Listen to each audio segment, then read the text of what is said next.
여러분은 그리스도인이십니까? 뜬금없는 질문 앞에 갑자기 당황해 하시면서 아무 답도 못 하시는데, 여러분 그리스도인 맞으십니까? 예.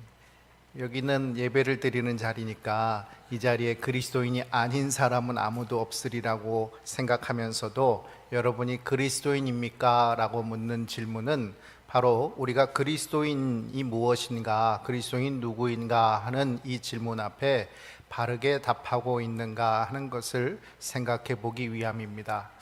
우리는 그리스도인이 누구인가 라고 말하면, 많은 사람들이, 세상의 사람들이 생각하는 것처럼 교회 다니는 사람 또는 종교가 기독교라고 말하는 사람을 그리스도인이라고 생각하는 경우들이 많이 있습니다. 그러나 그 원어의 의미대로라면 그리스도께 속한 사람이라는 의미가 바로 그리스도인이라는 이름에 담겨 있는 의미입니다. 다시 말해서 그리스도인은 그리스도의 소유로서 그분을 믿고 구주로 고백하는 사람을 그리스도인이라고 말을 합니다. 어린 시절 저희들은 학용품 같은 것을 사면 그것에다가 자기 소유라는 것을 적기 위해서 자기 이름을 하나씩 적어서 책에도 이름을 쓰고 공책에도 이름을 쓰고 학용품 같은 데도 자기 이름을 써서 그렇게 내 것이다 하는 것을 그렇게 얘기하듯, 이사야 49장 16절에는 내가 너를 내 손바닥에 새겼고 라고 말씀하시면서, 그리스도인들은 누구냐? 바로 하나님께서 그 이름을 손바닥에 새기신 사람, 바로 자기 손바닥에 그 이름들을 새기심으로 말미암아 자기의 소유로 삼으신 사람들이 바로 그리스도인인 것입니다. 따라서 그리스도인, 그들은 바로 예수님의 것이라고 말할 수 있습니다. 온전한 예수님의 것이 되려면 우리는 어떻게 해야 할까요? 바로 예수님께서 승천하시면서 우리에게 보내주신 분, 보혜사 성령님, 우리를 도우시는 성령님의 인도하심을 따라 살아갈 때 우리는 온전한 그리스도인이라고 말할 수 있을 것입니다. 따라서 우리는 늘 성령의 충만한 상태로 살아갈 때 온전한 그리스도인인 거지, 교회를 열심히 다닌다고 해서, 성경 말씀을 많이 암송한다고 해서, 또 여러 행사에 참여하고 봉사에 참여한다고 해서 우리가 온전한 그리스도인이라고 말할 수는 없는 것입니다. 그런데 여러분, 성령 충만을 받는다라는 것은 어떤 의미일까요? 많은 사람들이 힘이 빠지면은 교회 와서 예배 드리면서 하나님 제게 힘을 주십시오 라고 기도를 합니다. 지치고 힘들 때마다 우리는 하나님께서 내게 새 힘을 불어넣어 주시기를 기도합니다. 그래서 성령 충만이라고 말을 할 때 우리는 우리가 빠져버린 모든 기운을 다시 재충전해 주시는, 마치 핸드폰 배터리가 다 나가면 배터리를 충전하듯이, 그렇게 성령 충만이라는 것은 우리에게 빠져있는 기운을 재충전해 주는 것으로 착각을 하는 경우들이 많습니다. 우리가 하나님, 예수님을 어떤 기운이라고 생각하지 않는 것처럼 보혜사 성령님 또한 성령 하나님이시고 인격적인 분이시기에, 우리가 성령의 충만함을 받는다는 것은 단순히 어떤 힘을 받는다는 의미가 아니라 그 성령님과 우리가 어떻게 관계하는가 하는 것을 말해주고 있는 것입니다. 우리가 하나님을 아버지라고 부르고 예수님을 우리의 구주라고 부르듯이, 성령님은 우리의 돕는 이가 되셔서 우리를 인격적으로 도와주십니다. 따라서 성령 충만을 받는다는 것은 그 인격적인 성령님과 함께 깊은 교제를 가짐으로 말미암아 성령께서 날마다 우리에게 말씀해 주시고 인도해 주시는 그 길을 듣고 순종하며 따라가는 것을 말하는 것입니다. 여러분, 교회는 무엇일까요? 오늘 그리스도인은 누구입니까? 라는 질문과 또 교회는 무엇입니까? 라는 질문이 일맥상통하는 질문이라고 생각합니다. 많은 사람들이 교회를 건물이 아니라는 것을 고백하면서도 교회 하면 들어오는 이미지는 바로 건물의 이미지입니다. 건물이 아니라 성령님의 인도함을 받는 그리스도인들의 공동체를 우리는 교회라고 정의를 하면서도 늘 우리는 건물만 생각하면서 살아가고, 교회 하면 나와는 분리되어 있는 것처럼 생각하는 경우들이 있습니다. 그런데 그리스도인의 공동체라고 한다면 바로 성령의 충만을 받고 성령의 인도함을 따르는 사람들이 그리스도인이라고 한다면 바로 교회는 늘 성령 충만해야만 진정한 교회일 수 있는 것입니다. 우리 삼각교회가 날마다 성령 충만한 교회가 되기를 바랍니다. 성령께서 인도해 주셔서 그 성령님을 인격적으로 모셔드리고 깊은 교제를 통해서 성령님을 따라가는, 그래서 우리 성령께서 인도하시는 새하늘과 새 땅으로 나아가는 진정한 교회가 될 수 있기를 바랍니다. 오늘 본문은 하나님의 영광이 충만히 임하신 성막의 모습을 이야기하고 있습니다. 지상에서 하나님께서 임재하시는 장소는 바로 성막, 성전, 교회뿐입니다. 따라서 교회의 원 모형이 되는 성막의 모습을 살펴봄으로 말미암아 오늘 우리 교회가 성령 충만한 교회로 나아가는 은혜가 넘치기를 주의 이름으로 축원합니다. 여러분, 성막은 어떤 곳일까요? 먼저 성막은 하나님께서 명령하신 모든 것이 이루어지는 순종의 자리입니다. 한번 따라해 보실까요? 하나님께서 명령하신 모든 것이 이루어지는 순종의 자리입니다. 여러분, 출애굽기 35장부터 39장까지의 말씀을 보면 사실 이 말씀을 우리가 읽는 것을 별로 좋아하지 않을 정도로 복잡하고 길고 지리하게 나와 있는 성막을 만드는 방법들, 그리고 또 그 성막 안에 쓰는 기구들을 만드는 방법들, 이런 것들이 잔뜩 기록되어 있습니다. 그래서 그 모든 것을 만들고 나니까 그 마지막의 말씀이 출애굽기 39장 42절의 말씀으로 여호와께서 모세에게 명령하신 대로 이스라엘 자손이 모든 역사를 마쳤다라고 성경은 기록하고 있습니다. 다시 말해서 하나님이 명령하셨고 그 명령하신 것을 다 순종해서 따라서 성막을 만들었고 성막의 기구들을 만들기를 다 마쳤다는 것입니다. 그리고 출애굽기 40장, 그 40장의 내용은 이 성막을 하나님 앞에 봉헌해 드리는 내용이 기록되어 있습니다. 이 성막을 하나님의 말씀대로 다 만들고 나서 하나님 앞에 봉헌하는데 그 말씀에 이 봉헌하는 내용 중에 가장 많이 사용되어지는 말씀이 무엇인 줄 아십니까? 바로 명령하신 대로 다 행하였더라 라는 말씀입니다. 16절 후반부에 명령하신 대로 다 행하였더라 라고 기록되어 있고 2절 정도씩 하나씩 19절에도 21절에도 23절, 25절, 27절, 29절, 32절 40장에만 8번이나 명령하신 대로 다 행하였더라 라고 말씀하고 있습니다. 성막은 무슨 자리입니까? 바로 명령하신 대로 순종하는 자리가 성막이라는 것입니다.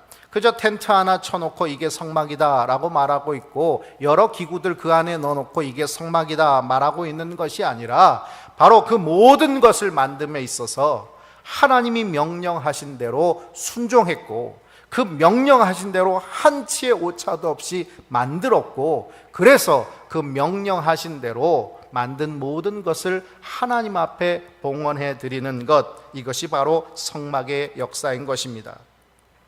우리는 하나님의 말씀에 순종해야 한다고 합니다. 여러분, 왜 우리는 하나님의 말씀에 순종해야 하는 것일까요? 오래전 유머 중에 이 알프스 원정길에 이 나폴레옹이 이 모든 것을 정복하기 위해서 산을 올라가는데 천신만고 끝에 이 정상에 오르고 나서 이 따르던 군사들에게 한마디를 합니다. 이 산이 아닌게벼. 그러고서는 모든 사람들을 이끌고 다시 산 밑으로 내려가고 다른 봉우리를 정복을 합니다. 그러고 나서 그 정복한 봉우리 위에서 또 얘기합니다. 아까 그 산인게벼, 이렇게 얘기를 합니다. 여러분, 나폴레옹을 왜 얘기했는지는 알 수 없지만 그 내용의 중심은 무엇입니까? 이런 지도자 믿을 수 있겠는가 하는 것입니다. 정말로 우리가 정복해야 될 곳을 바르게 인도하는 지도자가 아니고 이 산이 아닌 게벼, 아까 그 산인 게벼라고 하면서 이 산 저 산으로 끌고만 다닐 뿐 아무런 목적도 이루지 못하고 그렇게 헛된 길로만 인도하는 지도자를 우리는 따라갈 수 없다는 것입니다. 그런데 여러분, 우리가 하나님 앞에 순종할 수 있는 이유, 순종해야만 하는 이유는 바로 우리 하나님께서는 말씀하신 모든 것을 이루시는, 약속하신 대로 이루시는 신실하신 하나님이시기 때문입니다. 하나님은 말을 바꾸시는 분이 아니십니다. 상황과 환경에 따라 이리 바꾸고 저리 바꾸면서 자기 마음 내키시는 대로 하시는 분이 아니시라는 것입니다.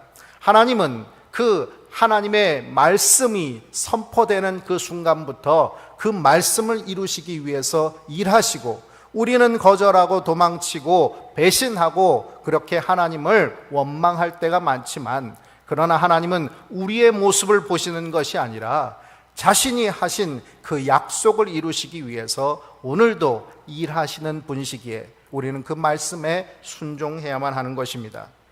예레미야 선지자는 주님을 그릇을 만드는 토기장이라고 이야기를 합니다. 그리고 우리는 진흙과 같다라고 비유의 말씀을 전합니다. 진흙은 물을 만나면 그것이 이깨어지면서 서로 뭉치고 그렇게 부드러워집니다. 그래서 토기장이는 그 진흙을 이렇게 저렇게 빚어서 토기장이의 뜻대로 모양을 만들어낼 수가 있습니다. 그런데 그 흙이 말라버리게 되면 딱딱해지고 결국 그 흙은 토기장이가 이렇게 바꾸려고 해도 저렇게 바꾸려고 해도 바꾸지 않는 고정된 모습을 보이게 됩니다. 성경은 여러 곳에서 성령님을 물로 비유합니다. 진흙과 같은 우리와 함께 하셔서 우리를 인도하시는 성령님께 순종함으로 아름답게 빚어져 가는 우리의 모습을 성령께서는 원하고 계시는 것입니다. 사도 바울은 성령 안에 충만하고 또 성령의 인도함을 받지 못했을 때 그는 그 모습을 자기는 전에 죄인 중에 괴수였다라고 말을 합니다. 그런데 성령의 충만함 속에서 그는 나의 나됨은 하나님의 은혜입니다라고 고백하고 있습니다. 우리 하나님께서 우리에게 명령하실 때 우리는 모두 순종할 수 있을까요? 정말로 우리는 우리 하나님께서 말씀하신 대로 순종하고 있습니까? 순종이 제사보다 낫다라고 말씀하셔서 오늘 우리가 드리는 이 예배의 자리 수십 번 수백 번 나오고 황소를 드리고 그렇게 하나님 앞에 황금을 내어 드린다고 하더라도 우리가 하나님 앞에 순종하지 않는다면 하나님께서는 그 모든 것을 더럽다, 냄새난다 라고 말씀하시는 분이라고 성경은 이야기하십니다. 이것만은 안 됩니다 거절하고 불순종하는 사람이 아니라 나는 주님의 것입니다 고백할 수 있는 저와 여러분이 되시기 바랍니다. 나에게 자신의 전부를 내어주신 하나님 앞에 모든 것을 내어드림으로 말미암아 주님이 전부인 교회 되시는 저와 여러분이 되시기를 바랍니다. 성막은 역동성을 가진 이동용 교회였습니다. 우리 36절의 말씀을 같이 봉독하겠습니다. 구름이 성막 위에서 떠오를 때에는 이스라엘 자손이 그 모든 행진하는 길에 앞으로 나아갔고, 성막 위에 임하신 하나님의 영광의 상징인 구름이 떠오를 때 이스라엘 민족은 앞으로 나아갔습니다. 그들은 가나안이라는 목적을 향해서 하나님께서 인도하시는 대로 따라갔습니다. 지름길로 간 것이 아닙니다. 그렇다고 고생길로 간 것도 아니었습니다. 주님은 인도하시는 길에 있는 모든 장애물들을 제거해 주시면서 하나님 앞에 순종하는 민족이 복받고 걸어갈 수 있는 그 가나안의 여정의 길을 허락해 주셨습니다. 오늘날의 교회는 모두 한 지역의 터전을 잡고 있기에 믿음의 공동체, 그리스도의 몸된 지체라는 의미보다는 땅에 기초를 둔 건물의 의미가 더 큽니다. 여러분, 교회 하면 생각나는 것이 무엇입니까? 내가 교회입니다. 이런 고백이 생각나십니까? 또 우리는 믿음으로 하나 된 공동체입니다. 바로 그것이 교회입니다. 이런 고백이 여러분 교회가 무엇입니까? 라고 하면 생각이 나십니까? 삼각교회 하면 여러분에게 가장 먼저 떠오르는 게 무엇입니까? 바로 삼각지에 있는, 삼각지에 위치한 교회, 이것이 우리에게 가장 먼저 떠오르지 않습니까? 어디에 위치한 건물, 이것이 우리에게 떠오르는 교회에 대한 이미지요, 의미입니다. 그러나 교회는 땅에 세워졌다고 해서 땅만 바라보는 고정된 곳이 되어서는 안 됩니다.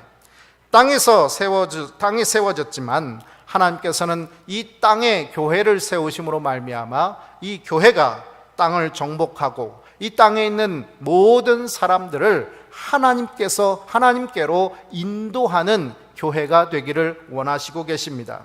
교회는 이 땅을 딛고 서서 하늘을 바라보며 순례자의 길을 걸어가는 믿음의 공동체가 되어야 하는 것입니다.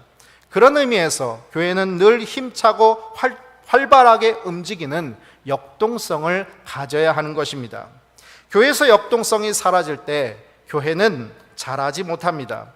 에베소서 4장 13절에 교회가 어디까지 자라가야 되느냐, 그 목표를 이야기하고 있는데 바로 그리스도의 장성한 분량에 충만한 데까지 자라가야 된다라고 말씀하고 있습니다.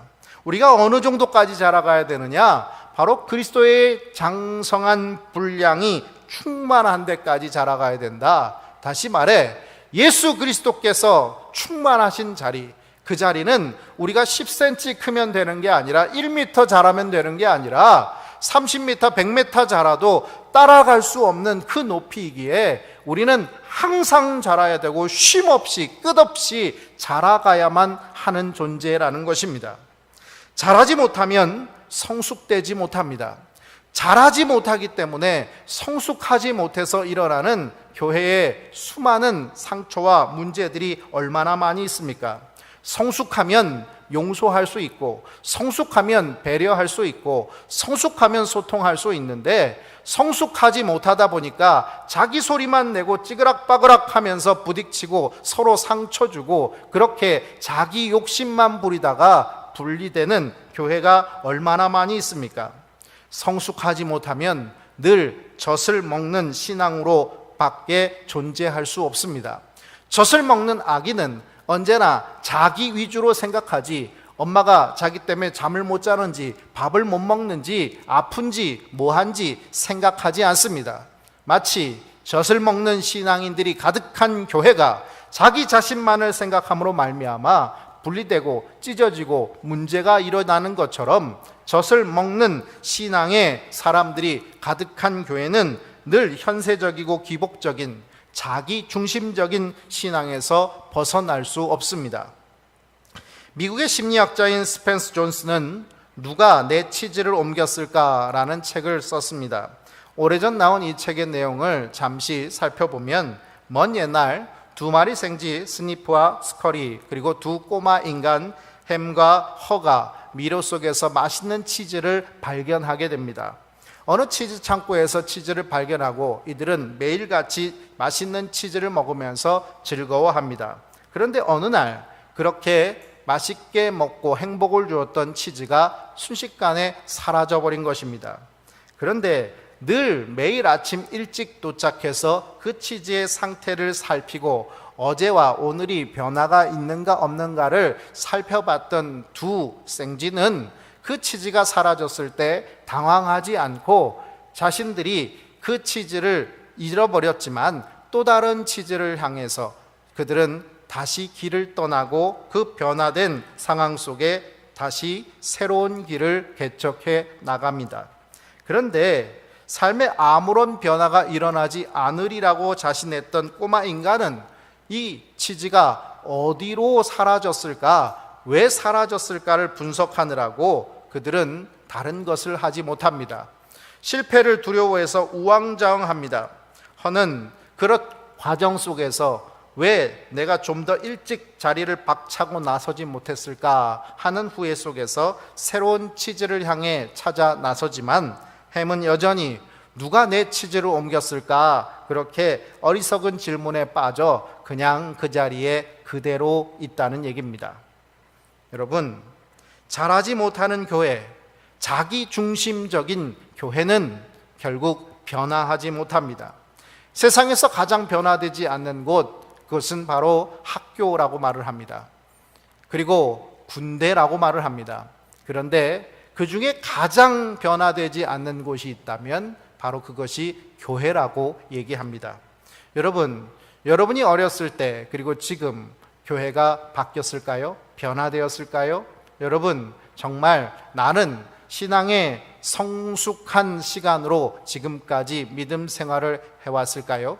내가 어렸을 때 주일학교를 다닐 때, 그리고 지금 성숙해서 신앙생활을 하고 있는 지금, 어렸을 때 아무것도 모르는 주일학교의 어린이 때와 지금 집사가 되고 장로가 되고 권사가 되고 목사가 된 이 직분을 맡고 있는 때, 그리고 신앙의 시간을 20년, 30년, 50년, 70년씩 받고 있는 지금, 나는 변화되고 성숙되고 그리스도의 장성한 분량에 이르기까지 자라고 있는 것일까요?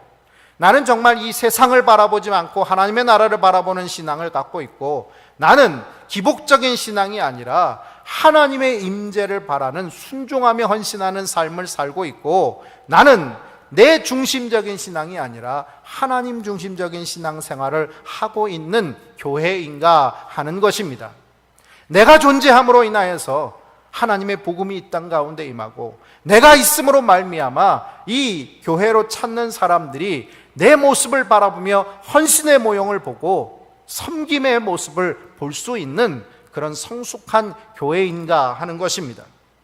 교회는 하나님의 뜻에 따라 순종해야 되기 때문에 쉽게 변화될 수 있는 곳이 아니다라고 생각하는 사람들이 있습니다. 그런데 여러분, 돌아보면 교회는 참 많이 변했습니다. 제가 어렸을 때만 해도 교회 본당 안에 이런 드럼이 있지 않았습니다. 기타 치는 사람들은 그냥 청년부 집회에서나 기타를 쳤지 예배 시간에 기타를 치거나 하는 경우들은 없습니다. 북치고 장구치고 하는 것은 무당 굿하는 것이라고 해서 예배당 안에서 국악 찬양 같은 것을 하면은 그것은 이단적인 것이다라고 얘기했습니다. 그런데 여러분, 지금은 어떻습니까? 지금은 드럼을 치고 찬양을 합니다. 기타를 치면서 찬양을 하고 그것이 더 은혜가 된다고 말을 합니다. 국악 찬양을 할 때 장구를 치고 하면 훨씬 더 우리의 정서에 맞고 정말 우리의 것으로 하나님 앞에 찬양하는 것 같아서 기쁨이 넘칩니다. 그럼 여러분, 이것이 잘못된 것입니까? 변화되는 것들은 참 많습니다. 그런데 여러분, 정말 좋은 것으로만 변화되었을까요? 정말 우리의 것을 잃어버린, 기도의 전통을 잃어버리고 예배의 전통을 잃어버리고 그렇게 하나하나 줄여져가는 우리의 신앙의 시간들, 기도의 시간들을 돌아보면 참 많이 변했는데, 그것은 바로 내 중심적으로 변한 것, 인간 중심적으로는 변했다는 것입니다. 그런데 여러분, 하나님 중심적으로 교회가 변했을까요? 하나님께서 원하시는 대로 교회가 변화되어 왔을까요? 나는 그렇게 안 믿었어, 나는 그렇게 안 배워왔어, 전통을 얘기하면서 교회가 바뀌려고 하지 않는 고정된 모습, 꼴통 같은 모습을 세상의 사람들은 비난하고 있지 않습니까? 오늘 전통이라는 이름으로 바꾸려고 하지 않는 것들이 바로 우리가 변화되지 않고 그저 고정된 젖먹는 신앙의 모습으로 남아있는 것이라면 이제 하나님께서 원하시는 대로 변화될 수 있길 바랍니다. 교회는 정말로 하나님이 원하시는 것이 무엇인가에 대해서 민감한 곳이 되어야 합니다. 바로 하나님께서 애굽에서 이스라엘을 광야로 인도하실 때 하나님은 그들을 고생시키고자 광야로 인도한 것이 아니라 하나님만을 바라보도록 순종케 하기 위해 인도하신 것입니다. 광야길 걸음걸음은 바로 가나안으로 향하는 새 언약 공동체로 훈련시키시고 또 그들을 빚어가시는 시간이었습니다. 이스라엘 민족은 구름이 성막 위에 떠올랐을 때 자기들이 하던 모든 것을 멈추고 구름이 인도하는 대로 행진했습니다. 구름이 떠오르지 않으면 아무리 더 빨리 가고 싶어도 멈춰 섰습니다. 우리 교회가 성령님의 인도하심에 민감한 교회로 변화되길 원한다면 바로 우리 주님께서 인도하시는 대로 따라가야지 내가 원하는 대로, 인간이 원하는 대로 흘러가서는 안 되는 것입니다. 내 뜻대로 되지 않는다고 기분 나쁘다고 하고, 내 뜻대로 되지 않는다고 해서 상처받았다고 하고, 내 뜻대로 되게 하기 위해서 서로 분쟁한다면 그것이 어떻게 하나님의 인도하심대로 움직여가는 역동성 있는 교회라고 말할 수 있겠습니까? 전통이라고 말을 하지만 하나님께서 율법을 완성시키듯이, 예수 그리스도께서 오셔서 이 땅에 율법을 완성시켜 가시듯이 모든 것을 바꾸고 변화시키는 과정이 왜 힘들고 왜 예수를 죽여야만 하는 일이었는가를 우리는 다시 돌아봐야 할 것입니다. 하나님은 믿는데 예수는 잡아 죽이는 것이 교회일 수 없듯, 오늘 우리의 교회는 진정 내가 지키고자 하는 전통 때문에 하나님이 원하시는 일을 소홀히 여길 수는 없는 것입니다. 나는 이라는 전통이 하나님께서 무엇을 원하시는가, 예수님께서 어떻게 하실까 하는 하나님이 주어가 되시는 교회가 되기를 원합니다. 우리 38절 말씀을 같이 봉독합니다. 여호와의 구름이 성막 위에 있고 밤에는 불이 그 구름 가운데 있음을 이스라엘 온 족속이 그 모든 행진하는 길에서 그들의 눈으로 보았더라. 아멘. 이스라엘 백성은 하나님의 임재하심을 바라보며 하나님의 명령에 순종했습니다. 민감하게 반응하며 허락하신 새 땅을 향하여 나아갔습니다. 신약 성지 순례를 하기 위해서 터키에 갔을 때 소아시아 7교회를 돌아보게 되었습니다. 그런데 그 소아시아 7교회를 돌아보면서 가이드 하시는 목사님께서 말씀하시길 교회는 수명이 있습니다 라고 말을 하였습니다. 여러분, 예수 그리스도의 몸된 교회라면 예수 그리스도는 어제나 오늘이나 동일하고 영원토록 동일하신 영원하신 분인데, 그 몸된 교회는 어떻게 수명이 있을까 생각해 보게 되지 않습니까? 여러분, 하나님이 영원하신데 그 영원하신 몸된 교회가 어떻게 수명이 있을 수 있겠는가? 교회 또한 영원해야 되는 거 아닐까 생각되지 않습니까? 그런데 여러분, 그리스도의 몸된 교회는 영원할지 모르지만 몸이 되지 못한 교회는 수명이 있다는 것입니다. 우리가 모범으로 여겼던 초대교회도 처음 세워진 그 모습 그대로 지금까지 유지되지 않고 다 사라졌습니다. 소아시아의 7교회도 이젠 돌 위에 돌 하나씩 남아있는, 흔적만 남아있는 교회가 되었습니다. 중세에 그 로마를 호령했던 교회들, 그 교회들, 중세의 모든 지역들을 호령했던 그 화려한 교회들은 지금까지 유지되지 않습니다. 여러분, 청교도 운동으로 또 대각성 운동으로 성령의 불이 내렸던 영국 교회는 어떻고 미국 교회는 어떻습니까? 평양 장대현 교회에 부어주신, 그래서 평양 대부흥 운동을 일으켰던 한국 교회는 어떻습니까? 민족 복음 대성회를 열 때마다 여의도 광장을 가득 메웠던 그리스도인들은 다 어디로 갔습니까? 그리고 오늘 한국 교회의 모습은 어떠합니까? 초라함 그 자체로서 쇠락의 길을 걷고 있지 않습니까? 세상의 사람들은 교회에서 말하는 것을 복음이라고 여기지 않고 교회를 비난하고 손가락질하는 현재의 모습을 바라보면서 교회는 오늘도 자라고 있고 변화되고 있다라고 생각하십니까? 하나님의 뜻에 순종하고 있고 역동성 있게 움직이고 있다라고 생각하고 계십니까? 아니, 이 건물의 교회가 아니라 바로 여러분 자신, 교회인 여러분 자신이 그렇게 변화되고 있고 움직이고 있느냐를 묻고 있는 것입니다. 하나님께서 주인 되시는 교회로 변화될 때 교회는 하나님의 영광의 여정을 계속하게 될 것입니다. 명령하신 대로 순종하는 교회가 되기를 원합니다. 인도하시는 대로 따라 움직여 가시는 저와 여러분이 되시기를 바랍니다. 오늘 우리는 하나님의 명령에 순종해서 허락하신 새 땅을 향하여 나아가기 위해 강릉으로 전교인 수련회를 떠납니다. 그곳에서 모두가 주의 것 되는 믿음의 공동체가 되기를 원합니다. 참석자들과 불참석하는 사람들이 이 교회 안에는 있습니다.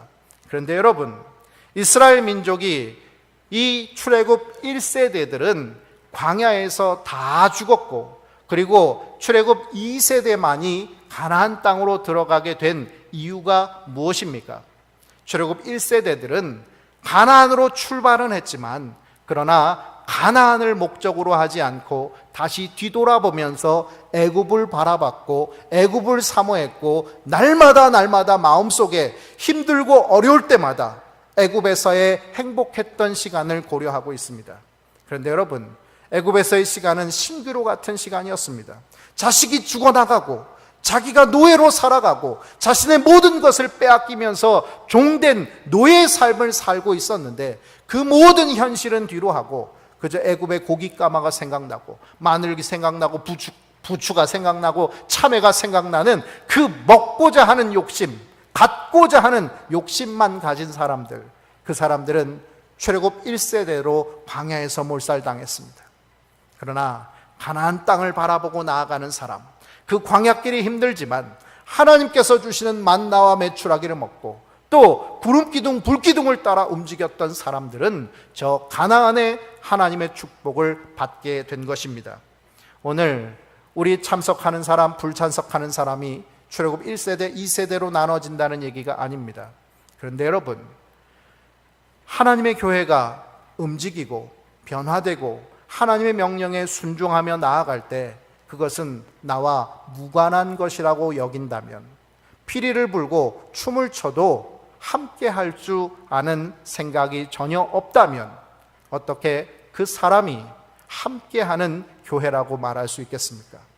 저는 여러 가지 사정으로 참석하지 못하는 여러분들이 마치 모세가 산 위에 올라가서 기도하였듯, 그리고 여호수아는 저 아말렉과 가서 싸웠듯 강릉으로 가서 치열한 영적 전투를 경험하고 그곳에서 하나님의 은혜의 말씀을 먹고 그래서 다시 돌아왔을 때는 그 은혜의 간증을 나누는 참석자들이 있듯, 불참석하시는 모든 분들은 산 위에 올라가서 기도하는 모세처럼 3박 4일의 여정 동안 함께 기도해 주심으로 말미암아 우리는 성령 안에서 하나인 믿음 공동체가 될 수 있기를 바랍니다. 아침, 점심, 저녁으로 기도해 주시기 바랍니다.